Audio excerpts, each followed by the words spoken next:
उनके एक युवा नेता हैं, अभी भाषण सीख रहे हैं। ऐसे करते तो वो भी ऐसे करते।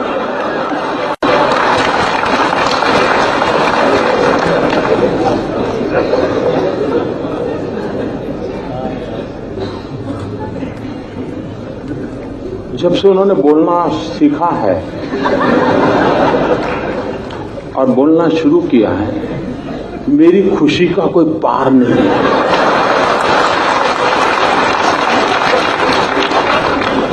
दो 2009 में पता ही नहीं चलता था कि भाई इस पैकेट के अंदर क्या है, पता ही नहीं चलता था। अब पता चल रहा है कि भाई ये है, ये नहीं है। न बोलते तो बड़ा भूकंप आ जाता था और देश को इतना बड़ा भूकंप झेलना पड़ता, ये देश 10 साल तक उभर नहीं सकता था। लेकिन अच्छा हुआ कि बोलना शुरू हो गया तो पता चल रहा है भूकंप की संभावना बची नहीं, क्योंकि देश की जनता समझ गई। जी, इन्होंने बड़ा मजेदार कहा।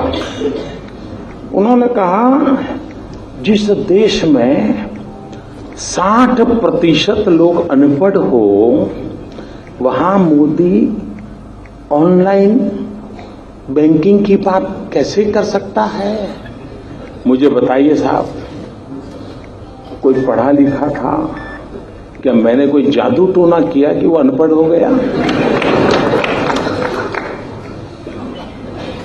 ये 60% अनपढ़ थे। ये रिपोर्ट कार्ड आपने किसका दिया जी, जरा बताओ तो। भाइयों बहनों, ये क्या कर रहे हैं उनको भी समझ नहीं है जी। लेकिन अच्छा है, किसी का काला धन खुल रहा है तो किसी का काला मन खुल रहा है जी।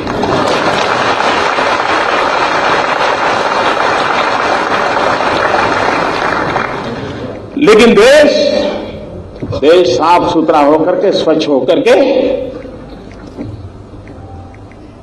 सोने की तरह तप करके निकलेगा, इस विश्वास के साथ में लगा।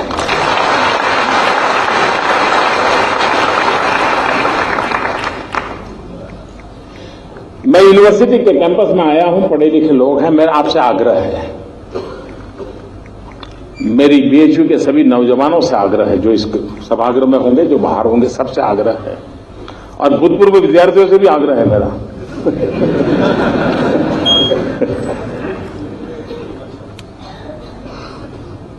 काला धन, भ्रष्टाचार की सफाई तो हो, लेकिन फिर से पनपे नहीं, इसकी भी व्यवस्था होनी चाहिए। इसमें मुझे आपकी मदद चाहिए, पढ़े लिखे नौजवानों की, और वो मदद चाहिए कि हम ऑनलाइन बैंकिंग की और लोगों को तैयार करें। अब चाय मोबाइल फोन से भी पेमेंट देकर के पिया जा सकता है, चाय मोबाइल फोन से पेमेंट लेकर के बेचा जा सकता है। हर चीज संभव है। आपके मोबाइल फोन में ही आपकी बैंक है। अगर आपका बैंक में खाता है, आप आराम से उसको ऐप को डाउनलोड करके कारोबार चला सकते हैं। हम जितना ज्यादा ये करेंगे, ये नोटों का खेल बंद होना शुरू हो जाएगा। और इसलिए भ्रष्टाचार, काले धन के खिलाफ की लड़ाई हमको जीतनी है। जाली नोट, उसको तो 8 नवंबर को ही उसको दफना दिया गया। आतंकवाद, नक्सलवाद, माओवाद, नॉर्थ ईस्ट में इंसर्जेंसी, सारा कारोबार एक झटके में चौपट हो गया। बहुत बड़ी मात्रा में नक्सल लोग आजकल सरेंडर करने लगे हैं, क्योंकि खिलाएगा कौन? पुरानी नोट तो चलती नहीं है। भाइयों बहनों, कुछ निर्णय ऐसे होते हैं कि जो समाज जीवन में एक बहुत बड़ा बदलाव लाते हैं,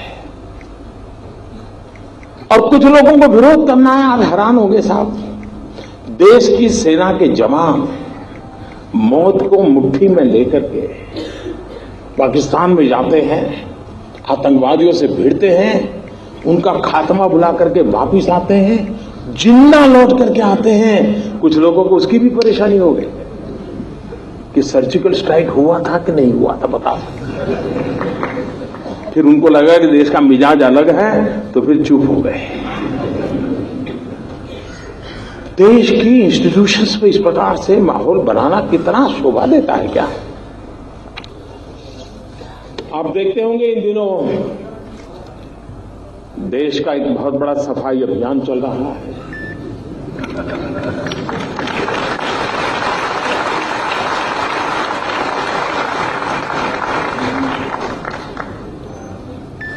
अगर गंदगी का बड़ा ढेर हो और वहां से आप गुजरते हैं तो दुर्गंध आती है। बार बार आते हैं जाते हैं तो पता है कि अब यहां दुर्गंध शुरू हो जाएगी, वहां पहुंचेंगे तो पूरी हो जाएगी।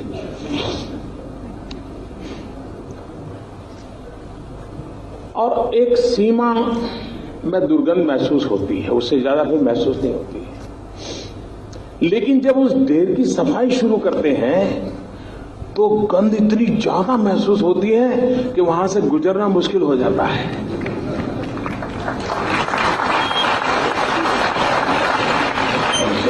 गंद का ढेर वैसे का वैसा पड़ा है तो एक सीमा तक ही गंध महसूस होती है, लेकिन जैसे ही उसको सफाई करना उठाना शुरू कर दिया तो ऐसी गंध महसूस होती है। आजकल आप देख रहे होंगे कैसी कैसी गंध महसूस हो रही है।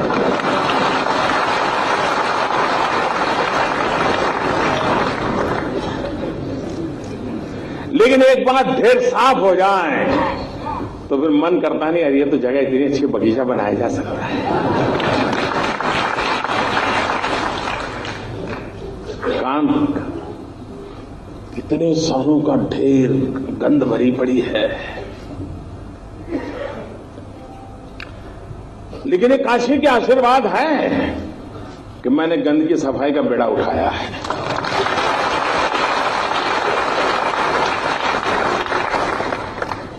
भोले बाबा की धरती के आशीर्वाद में भी तो ताकत होती है।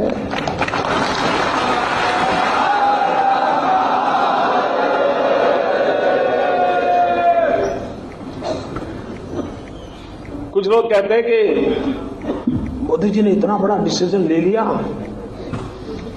लेकिन उनको अनुमान नहीं था।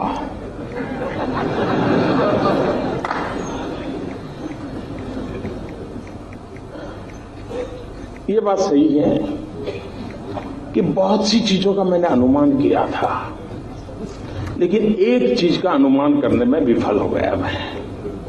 मैं नहीं कर पाया। अब वो मेरा देश, मेरे संस्कार था क्या था मुझे मालूम नहीं, लेकिन मैं नहीं कर पाया। मैंने जब इस पूरा काम के लिए दिमाग खपा रहा था, योजना बना रहा था, कभी सोचा नहीं था कि देश के राजनेता कुछ और कुछ राजनीतिक दल हिम्मत के साथ बेईमानों के साथ खड़े हो जाएंगे।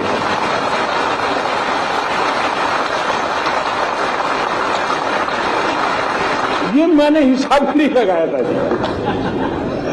मैंने सोचा ही नहीं था कि संभव है। और आपको मालूम है, अब मैं सोच रहा हूं ये सब कैसे हो रहा है जी। पाकिस्तान घुसपैठियों को हिंदुस्तान में भेजना हो तो क्या करता है, वो सीमा पर फायरिंग शुरू कर देता है, तो फिर हमारी फौज भी बिजी हो जाती है उसके साथ, तो इधर उधर चलती रहती है आमने सामने, और लपक करके वो घुस जाते हैं।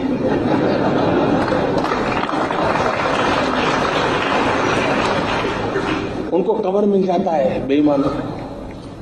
इन दिनों संसद में आपने देखा होगा, तू मैं, तो इन लोगों को पीछे से, मुझे अब समझ आया ये होलना किसकी भलाई के लिए किया जा रहा है। पुराने जमाने में देखा होगा आपने, मेले होते मेले, उसमें पिक पॉकेटर आते हैं, क्योंकि उनको लगता है ये सबसे बढ़िया जगह है, एक दिन में ज्यादा कमाई हो सकती है। जेब कतरे आ जाते हैं, लेकिन वो बड़े चालाक होते हैं जी। वो जेब कतरा जेब काटेगा तो उसका जो साथी दूर खड़ा है उसको पता चलता है हाँ अब काम हो गया, तो उधर की तरफ दौड़ता है, ये चोर भाग रहा है, चोर भाग रहा है, तो पुलिस सब वहां भागेगी और वो जेब कतरा आराम से उधर से निकल जाएगा।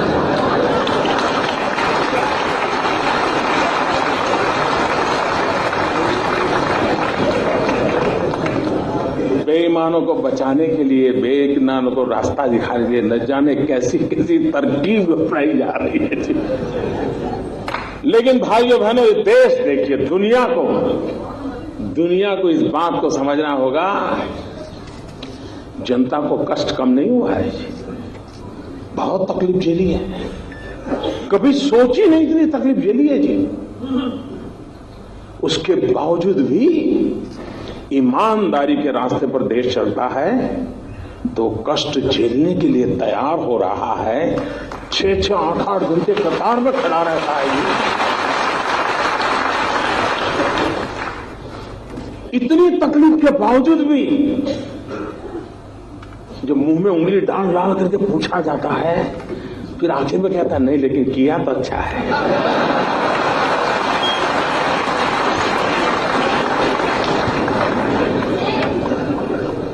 साहब, मैं देश के राजनेताओं को कहना चाहता हूं कि हम 125 करोड़ देशवासियों की ताकत पर भरोसा करें। ऐसा सद्भाग्य नहीं मिल सकता है कि जहां 125 करोड़ देशवासी अपने स्वार्थ के लिए नहीं,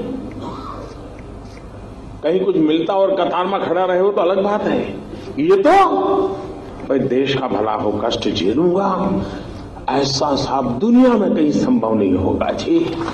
इन 125 करोड़ देशवासियों को जितना नमन करे उतना कम है जी, जितना नमन करे उतना कम है। और जब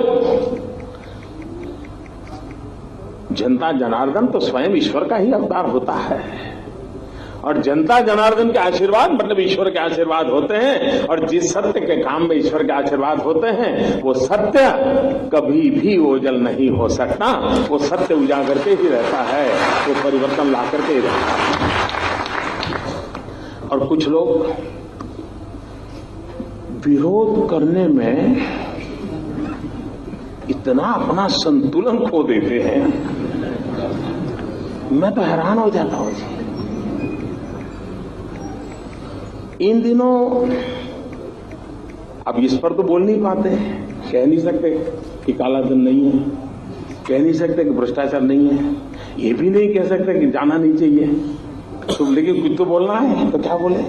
लेकिन बोलने में ऐसी गड़बड़ करते हैं जी। अब बताइए, हमारे पूर्व प्रधानमंत्री, जब मैं कह रहा हूं ना भाई समय की मांग है, बदलाव आना चाहिए। अब एक जमाना था चांदी का रुपया होता था, वही करेंसी में चलता था। वक्त बदलते बदलते कागज का आ गया, चल रहा है कि नहीं चल रहा है। अब वक्त बदल रहा है तो टेक्नोलॉजी से ऑनलाइन बैंकिंग हो रहा है, आपके मोबाइल फोन में ही आपकी बैंक है। तो मैं जब कह रहा हूं कि भाई अब बिना जेब में नोटों के थप्पे भरे बिना भी काम हो सकता है, तो भारत के भूतपूर्व प्रधानमंत्री डॉक्टर मनमोहन सिंह जी, और लोगों को लगता है कि मनमोहन सिंह जी वित्त मंत्री थे, फाइनेंस हमारे देश के प्रधानमंत्री थे, लेकिन बहुत कम लोगों को मालूम है कि 1970-72 से वो देश की अर्थव्यवस्था की कोर टीम में हमेशा रहे हैं। इतने लंबे सर तक और इतने साफ कुशलता, देखो कोई दाग उन पर नहीं लगता है, होता सब है। उन्होंने अभी ऐसा कहा, जब मैं कैशलेस की बात करता हूं, उन्होंने कहा कि जिस देश में 50% लोग गरीब हो वहां ये टेक्नोलॉजी वगैरह कैसे हो सकता है। अब मुझे बताओ भाई, ये वो अपना रिपोर्ट कार्ड दे रहे हैं कि मेरा दे रहे हैं?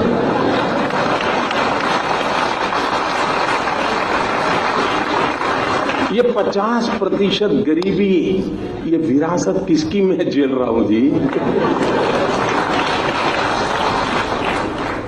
मनमोहन सिंह जी, आप विरोध करें कोई बात नहीं, आप पूर्व प्रधानमंत्री हैं, हम गंभीरता से लेते हैं आपकी बात को, लेकिन आप अपना रिपोर्ट कार्ड दे रहे हैं, ये मुझे खुशी हो रही है।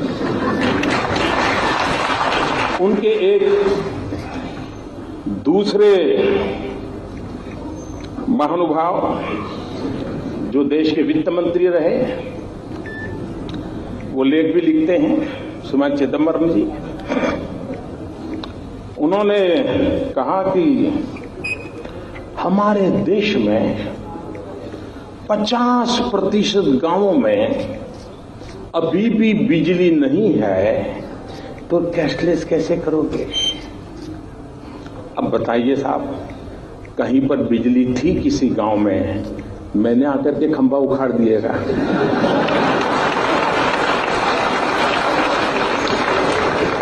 क्या मैंने आकर के तार काट दिया क्या?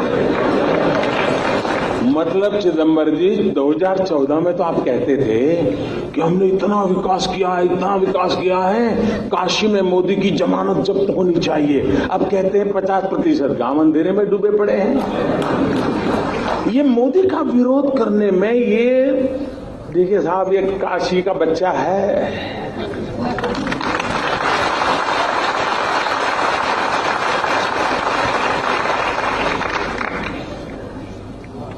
काशी की जनता ने